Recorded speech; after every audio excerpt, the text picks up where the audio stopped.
Γεια σας, καλώς ήρθατε στο κανάλι μου, είμαι η Κατερίνα και σήμερα θα δούμε τα υποκοριστικά στο αρσενικό, θηλυκό και ουδέτερο γένος.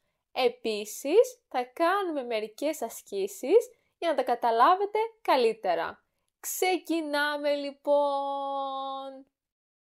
Ελάτε λοιπόν να δούμε τα υποκοριστικά και πιο συγκεκριμένα τις καταλήξεις των υποκοριστικών στο αρσενικό, θηλυκό και ουδέτερο γένος. Λοιπόν, βλέπουμε ότι οι καταλήξεις των υποκοριστικών στα αρσενικά είναι σε άκης και άκος, όπως λέμε Γιωργάκης και Κωστάκης. Και σε άκος, όπως λέμε Ιασονάκος και Δρουμάκος. Μετά τα θηλυκά έχουν κατάληξη ίτσα, όπως λέμε Ελενίτσα και Ταβερνίτσα. Και ούλα, όπως λέμε Κορούλα και Ταβερνούλα. Και τα ουδέτερα έχουν κατάληξη άκη, όμως αυτή την κατάληξη μπορούν να την πάρουν και τα αρσενικά και τα θηλυκά. Για παράδειγμα λέμε δρομάκι, καφεδάκι και τα δύο είναι αρσενικά. Μετά έχουμε τα θηλυκά σε άκι, όπως λέμε ελενάκι και ταβερνάκι. Και τα ουδέτερα παιδάκι και τραπεζάκι.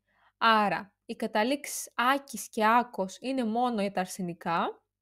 Οι καταλήξεις ίτσα και ούλα είναι μόνο για τα θηλυκά, αλλά η κατάληξη άκη είναι για τα ουδέτερα, αλλά και για τα αρσενικά και τα θηλυκά. Και σε αυτό το σημείο θα περάσουμε στις ασκήσεις.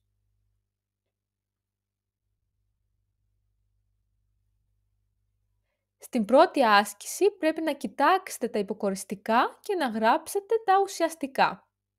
Και σε αυτό το σημείο θέλω να σταματήσετε το βίντεο και να κάνετε την άσκηση. Και σε πολύ λίγο θα δούμε τις απαντήσεις. Λοιπόν, ας δούμε τις απαντήσεις.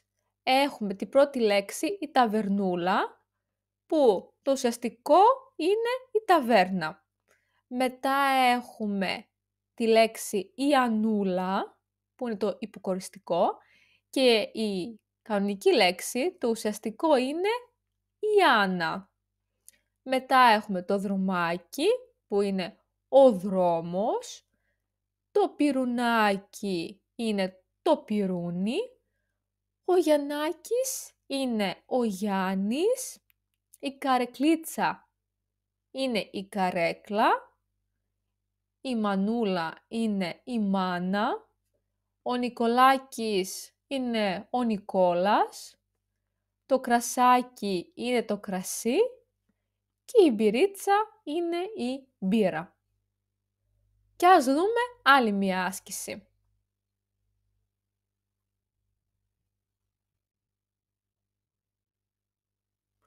Εδώ πρέπει να κάνετε το αντίθετο. Πρέπει να γράψετε τα υποκοριστικά.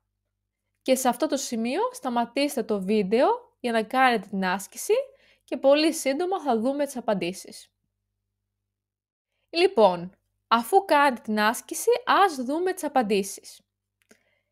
Έχουμε το πρώτο παράδειγμα, αγαπάω πολύ το αγοράκι μου. Έχουμε τη λέξη αγόρ.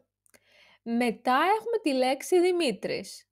Άρα λέμε, ο Δημητράκης μας είναι πολύ καλός μαθητής. Μετά έχουμε το μαγαζί.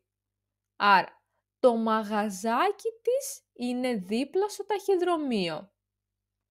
Ακολουθεί το τραπέζι. Στο δωμάτιό μου έχει 2 τραπεζάκια. Είναι το τραπεζάκι, αλλά εδώ είναι 2. Γι' αυτό λέμε τραπεζάκια. Είναι πληθυντικός αριθμός. Μετά έχουμε τη λέξη κούκλα. Πάμε στο σπίτι, κουκλίτσα μου. Μετά έχουμε το κορίτσι. Εκείνο το κοριτσάκι είναι η κόρη τους. Ακολουθεί το ψωμί. Μπορώ να έχω λίγο ψωμάκι σας παρακαλώ. Μετά έχουμε την Ελένη. Άρα λέμε μήπως είσαι κουρασμένη Ελληνίτσα μου ή Ελενάκι μου. Και τέλος έχουμε το Γιάννη και λέμε Γιαννάκη, πού είναι το βιβλίο σου?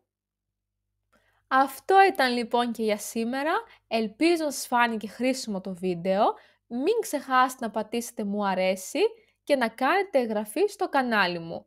Επίσης, πατώντας το σύνδεσμο που βλέπετε, μπορείτε να γίνετε μέλη του καναλιού μου για να έχετε περισσότερα προνόμια. Σας εύχομαι μία όμορφη μέρα. Γεια σας!